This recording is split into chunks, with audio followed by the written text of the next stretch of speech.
Hello again, everyone, and welcome back to another episode of In Ohio Country Today. I'm Big Dan Wilson, and this week, our feature story is very timely, very important. It's with Aaron Wilson, no relation, but a great friend of our show. He's a meteorologist from The Ohio State University, and we're going to be talking about climate, the weather, our crops, and more importantly, those wildfires from Canada and how they may or may not be affecting our crops here in the Buckeye State. We'll have that feature story and more this week in Ohio Country Today.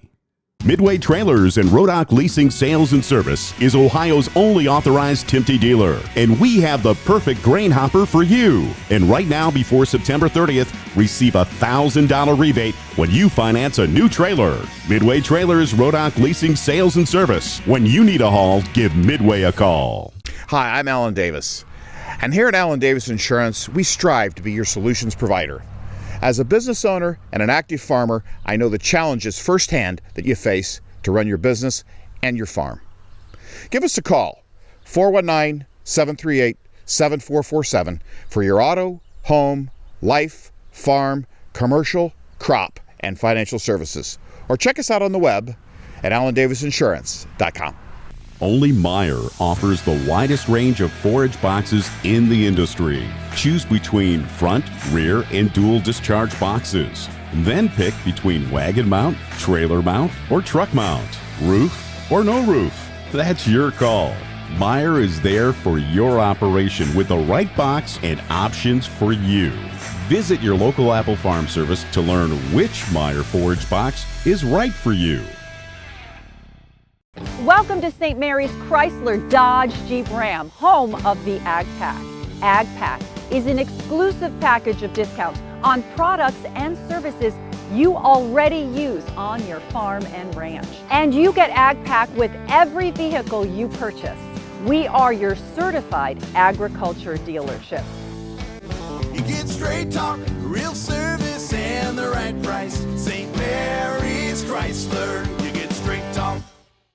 Welcome back to In Ohio Country Today. Big Dan Wilson alongside of Aaron Wilson. Well, actually in a Zoom cast, not sitting alongside of Aaron Wilson, meteorologist from The Ohio State University. Aaron, how you doing this morning? Hey, I'm doing fantastic. Throat's a little sore maybe from all that smoke out there, but other than that, okay. Well, that makes the two of us, and I have to say that I have to talk for a living, so I have to use my voice. So, yeah, it's definitely a little hazy out there, and we'll get to that in just a second. But first off, weather-wise, here in July, we're getting very close to wheat harvest. The crops are looking pretty good right now. Last report from the state says about 60% of the wheat and soybeans, or at least the soybeans and corn, are at average or above average. So let's talk a little bit about the weather and its effects so far through the first part of this planting season, growing season, and how it's helped or hurt our crops. Yeah, certainly. So it's been an interesting spring. It's certainly an interesting start to our growing season here. One of the things that certainly the biggest topic for us locally across Ohio and really much of the Eastern Corn Belt is just how dry of a start that we got. April, May, very, very dry conditions across the state. Rapid onset of drought conditions across all of Ohio. I know in Extension and with the College of Food, Ag, and Environmental Sciences, we enacted the Rapid Response Team just to get out ahead of it as we saw, conditions rapidly change. We had some very low relative humidities, if you recall, back in the earlier part of June and May. Down, close to 15 to 16% relative humidity, kind of unheard of, right, for early June conditions. How does the humidity play a part in those early stages of emergence for corn and soybeans?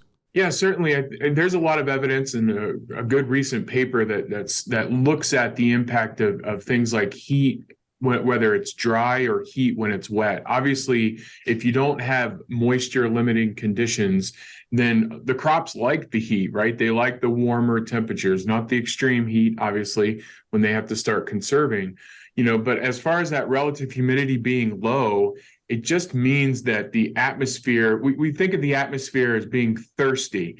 It wants that water, and so it seeks out that water in essence, and you can really get a lot of strong evaporation from the surface, any of the surface water, our lakes, and that starts to dry up your soil moisture. And of course, that's going to impact seeds that are sitting in the ground, right? If you're not getting that moisture on those seeds that we got planted, then you can start having some issues where things are sitting there a little bit longer than you want to. And of course, we had some of those reports, for the this spring across Ohio. Basically with the humidity low and very little precipitation, it's amazing to me that the crops actually got out of the ground. There have been a few replants here in the Buckeye State, having talked with Alan Davis, our expert, if you will, when it comes to crop insurance. But you're saying the entire state is basically it was in a drought condition. Where do we stand today as we enter July? Yeah, so I'd like to kind of talk about that first part. Surprisingly, in terms of the crops getting to the moisture, I think we heard frequently, we were really losing that soil moisture at the top, the surface moisture, but there was plenty of moisture still sitting down there below. And so what we were needing, right, was just enough moisture to get those seeds emerged and get those roots down to that deeper moisture. If you recall, we had a pretty soggy March, especially across the southern half of the state. And so there was soil moisture still there. We were just waiting for those crops to get a little boost to get down there and get to it. But as far as, we kind of maxed out at about 78% of the state in mid-June, seeing at least moderate drought conditions. Of course, once we kind of enacted our rapid response team, we had some really heavy rainfall fall across portions of West Central, and then southeastern Ohio. Upwards of 6 inches in Fairfield County, and everywhere in Fairfield County seems to be in that 5 to 6 inch range just over the last 2 weeks of June. So we've seen some improvement. We've backed down to about 30% of the state heading into July, still in moderate drought conditions. Our worst counties are up in the Youngstown, Canton, Akron area, where they've seen about the 5th driest 2-month period, the last 2-month period on record.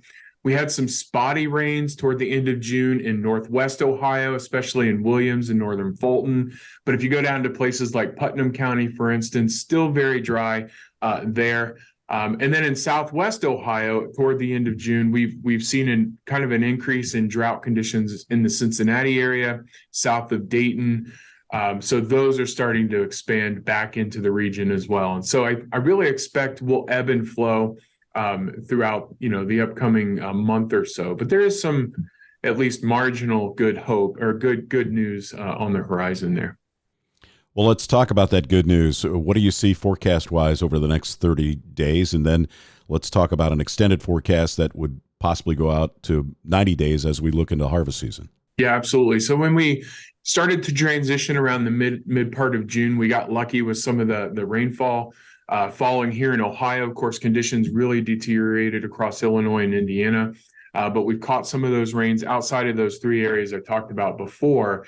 And we see that pattern continuing through into as we head into July, the first part of July here, another week in the forecast where it looks like a pretty significant amount of rainfall, a little bit more scattered in nature. We're kind of transitioning. The other thing about this spring so far is how cool it's been. Growing degree days have been about 100 growing degree days less than normal, or a little bit more in southeastern Ohio. But we're going to start seeing a little bit more of that heat and humidity, and that's going to give us more opportunities for showers and storms as we head into the first part of July.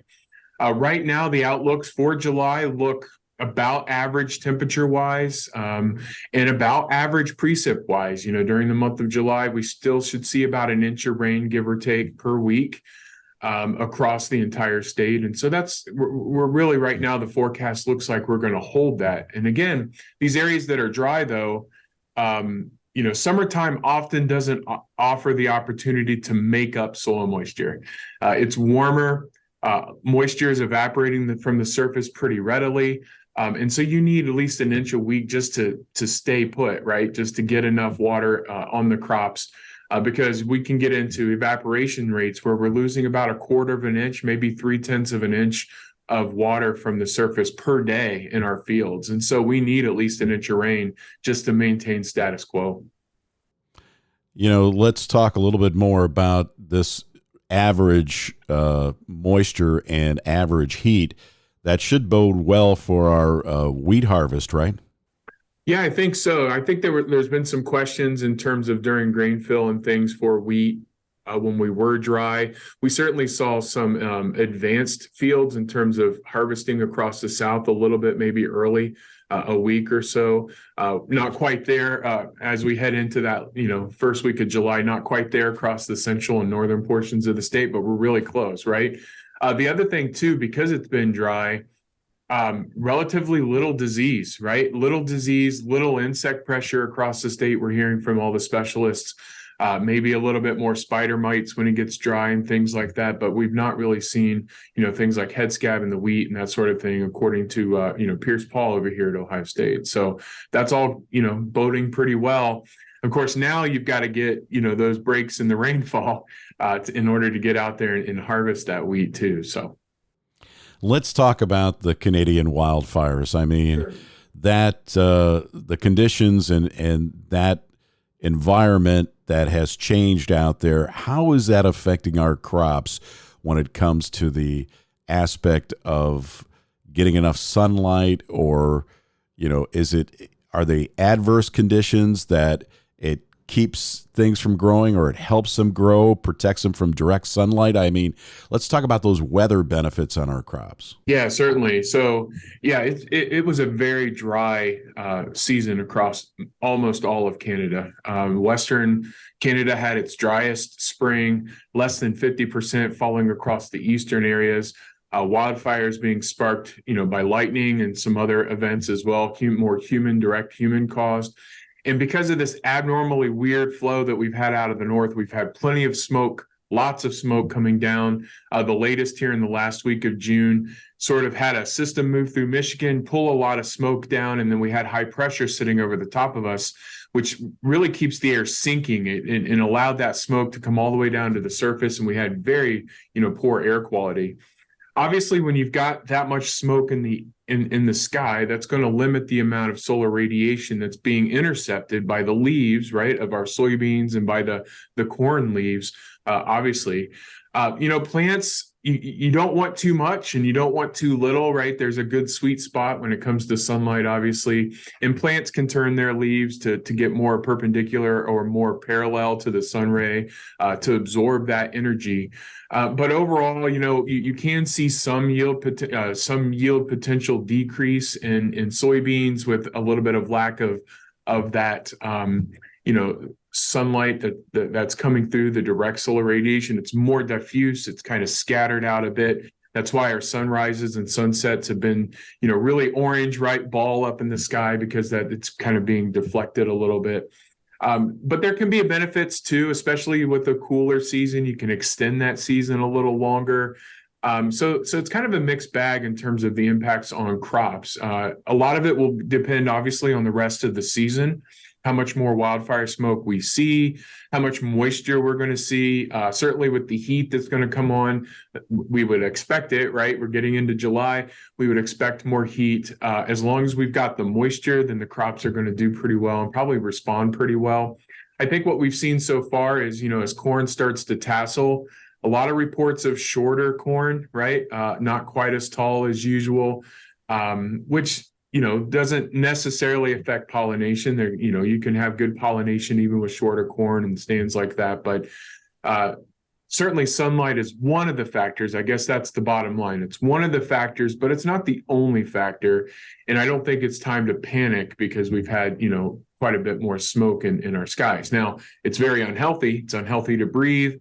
A lot of pollutants in that air, really fine particles that get into our bloodstream that we can't, it's really hard to protect against that. And of course, that can impact farmer health across the state as well. So before we let you go, let's look at that extended forecast going into harvest season. I mean, what do you see over the next 90 days? Yeah, so you're going to hear a lot, if you've not already, about El Nino. That just means sea surface temperatures in the tropical Pacific are warmer than average, and all of our sea surface temperatures are very warm. We've got record highs across the North Atlantic, and all these things over time, they start to impact the weather patterns. Now, summertime is usually not the time where we see big impacts in our weather, but during El Nino conditions in summer, based on historical observations, our summers tend to be across all of the agricultural belt a little bit cooler in that July, August, September timeframe. And if anything, a little bit wetter in July, August, and September. And that's some of the hope that I was alluding to earlier, right? That we'll maintain the moisture throughout the upcoming 3-month period, July, August, and September. Then as we head into the later portion of the year, El Nino tends to have a much stronger impact on our weather in the wintertime, late fall, winter here in Ohio. And it dries us out. So we start getting dry, certainly for the wintertime. But I would expect, looking at the forecast, I think we're going to have some decent weather, decent windows of opportunity, I would think, heading into the fall for harvest. The only thing we want to avoid with some slow starts in some areas and replant, of course, is an early freeze, right? So we don't want any September freezes. I think we really need to get into mid to late October so that we can get that corn all the way through its black layer and maturity. So that right now is what I'm looking at, probably close to average, I would say, July through September. If anything, leaning a little bit wetter than average and a little bit cooler than average for the next 3 months. That actually sounds like a really good forecast, too, for those who want to maybe double crop soybeans after wheat harvest. So, exactly. Yeah, things are looking good. So far, so good. And hopefully we can get that condition, if you will, in Canada solved. If I don't know how else to say that, but hopefully those wildfires will come under control in Canada and reduce the effects that it's having on our environment and, of course, our crops here in the Buckeye State. Aaron, I want to thank you for joining us. Aaron Wilson, meteorologist from The Ohio State University. Great go-to guy here on In Ohio Country today. Aaron, once again, if people want more information, you've got a website, you've got an email address you could send them to. Yeah, absolutely. So wilson.1010@osu.edu. And also our state climate office website, climate.osu.edu. Monthly and quarterly climate summaries, get all this information. Just sign up through our email and we'll deliver it directly to you. So a lot of resources out there. So please reach out. And we'll have a link to that as well at our site at inohiocountry.com. Aaron Wilson has been our guest. Aaron, thank you so very much for joining us. It's been my pleasure, Dan. Thank you. And we'll be back with more In Ohio Country today, right after this. Our farm department is committed to providing ag professionals the products, coverages, and peace of mind needed to run a successful operation. With our home office located in the heart of farm country, many of us have first-hand experience when it comes to farming, and we know how to take out the risk. Under one policy, we can provide total protection of your investment, from your home and barns to your equipment and livestock. We also provide an outstanding equine coverage from a homeowner with a single horse to a professional breeder and everything in between. Come join us and experience the Salina difference. Salina Insurance Group. For more information, be sure to check them out on the web at salinainsurance.com. That's salinainsurance.com. Devin Dye from Dye Real Estate Land Company, your area leader in land auctions, invites you to another great land auction opportunity. 61 acres in Rush Township, located in Champaign County, offered in 3 tracts.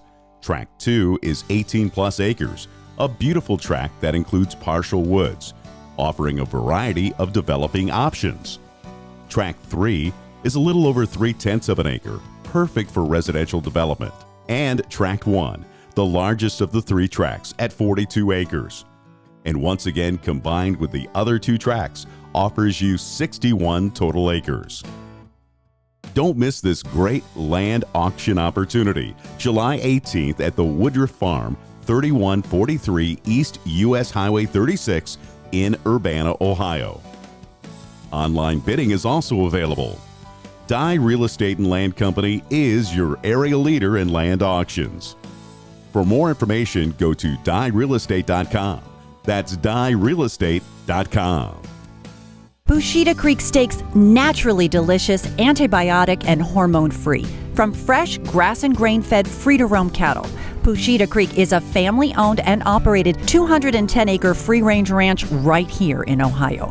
And we take the time to custom fit your order to exactly what you want for steaks, roasts, hamburger, pet treats, gifts, freezer boxes, and much more. Check us out on the web at PushetaCreekSteaks.com. That's PushetaCreekSteaks.com.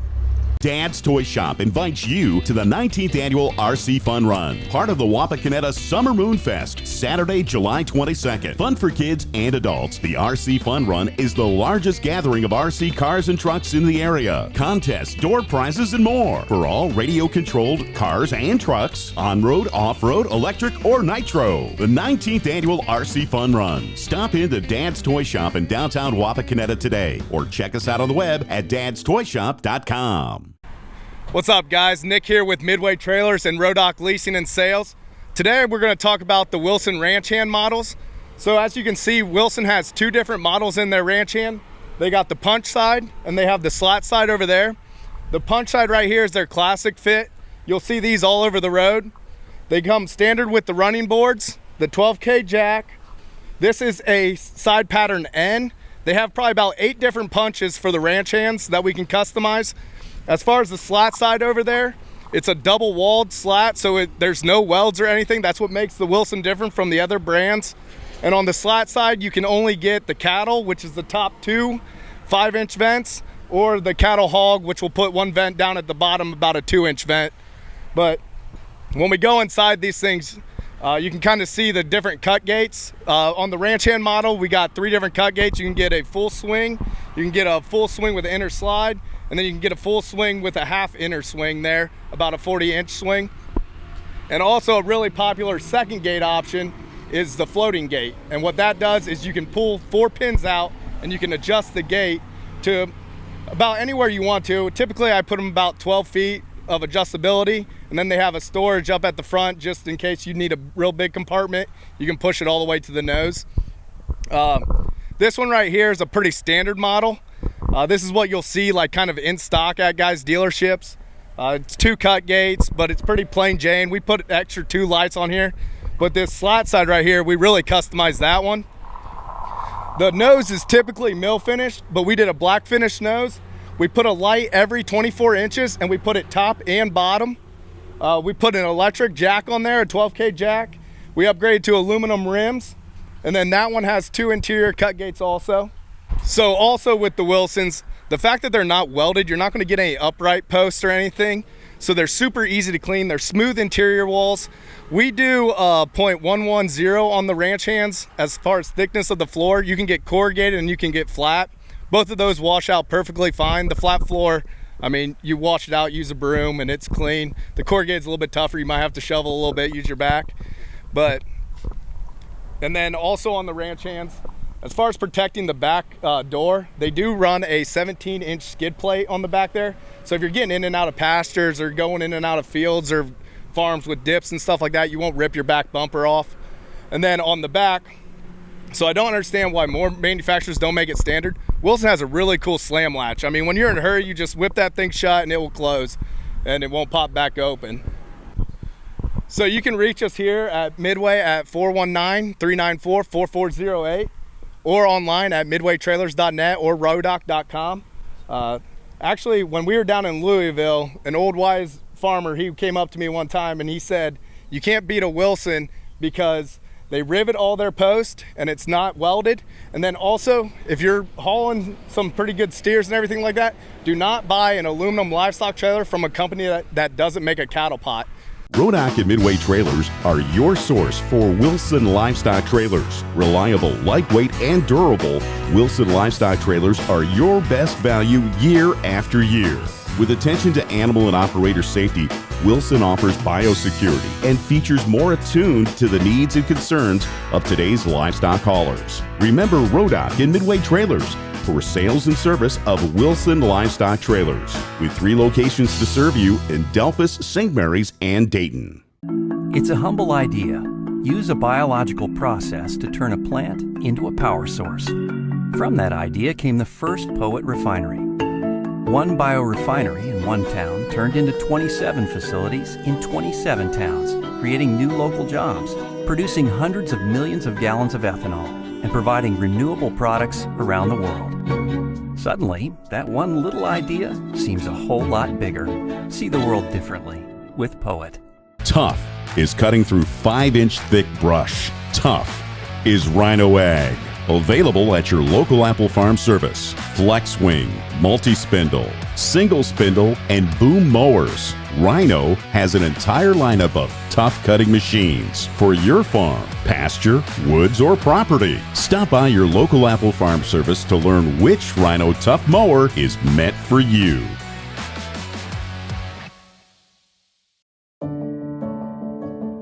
I'm Ram Lalgudi. I'm a CEO of Aries Science and Technology, and my research focuses on using soy-based feedstock for industrial and consumer product applications.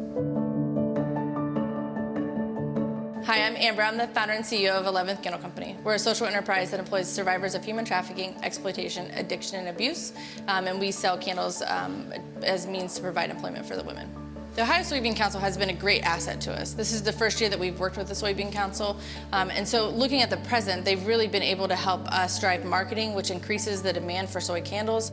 A checkoff in soybean research is a very smart investment because today consumers are looking for safer, environmentally friendly, and sustainable products. Soy is a solution for that, and soy checkoff dollars are way to do research on soy-based products, and so it's a very smart investment.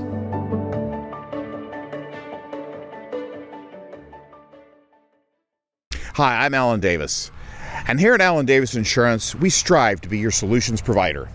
As a business owner and an active farmer, I know the challenges firsthand that you face to run your business and your farm. Give us a call, 419-738-7447 for your auto, home, life, farm, commercial, crop, and financial services. Or check us out on the web at AlanDavisInsurance.com. Hey, that's going to do it for this week's edition of In Ohio Country Today. You can always check us out on the web at InOhioCountry.com. There you'll find links to our YouTube channel, our Facebook page, and our podcast. Check us out on the web at InOhioCountry.com. That's InOhioCountry.com.